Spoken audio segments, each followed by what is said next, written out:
L'épître de Paul aux Romains, chapitre 12. Je vous exhorte donc, frères, par les compassions de Dieu, à offrir vos corps comme un sacrifice vivant, saint, agréable à Dieu, ce qui sera de votre part un culte raisonnable.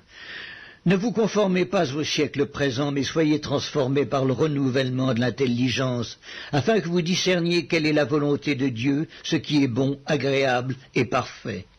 Par la grâce qui m'a été donnée, je dis à chacun de vous de n'avoir pas de lui-même une trop haute opinion, mais de revêtir des sentiments modestes, selon la mesure de foi que Dieu a départie à chacun. Car, comme nous avons plusieurs membres dans un seul corps, et que tous les membres n'ont pas la même fonction, ainsi nous qui sommes plusieurs, nous formons un seul corps en Christ, et nous sommes tous membres les uns des autres. Puisque nous avons des dons différents selon la grâce qui nous a été accordée, que celui qui a le don de prophétie l'exerce selon l'analogie de la foi, que celui qui est appelé au ministère s'attache à son ministère, que celui qui enseigne s'attache à son enseignement, et celui qui exhorte à l'exhortation, que celui qui donne le fasse avec libéralité, que celui qui préside le fasse avec zèle, que celui qui pratique la miséricorde le fasse avec joie. Que la charité soit sans hypocrisie, ayez le mal en horreur, attachez-vous fortement au bien. Par amour fraternel, soyez pleins d'affection les uns pour les autres. Par honneur, usez de prévenance réciproque.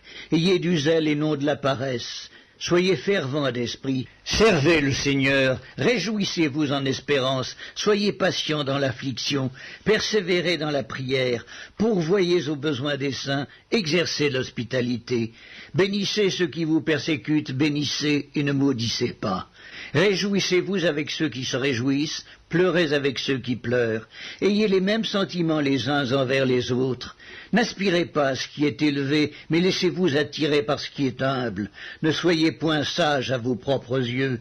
Ne rendez à personne le mal pour le mal. Recherchez ce qui est bien devant tous les hommes. S'il est possible, autant que cela dépend de vous, soyez en paix avec tous les hommes. Ne vous vengez point vous-même, bien-aimés, mais laissez agir la colère, car il est écrit « À moi la vengeance, à moi la rétribution, dit le Seigneur. Mais si ton ennemi a faim, donne-lui à manger. S'il a soif, donne-lui à boire. Car en agissant ainsi, ce sont des charbons ardents que tu amasseras sur sa tête. Ne te laisse pas vaincre par le mal, mais surmonte le mal par le bien. »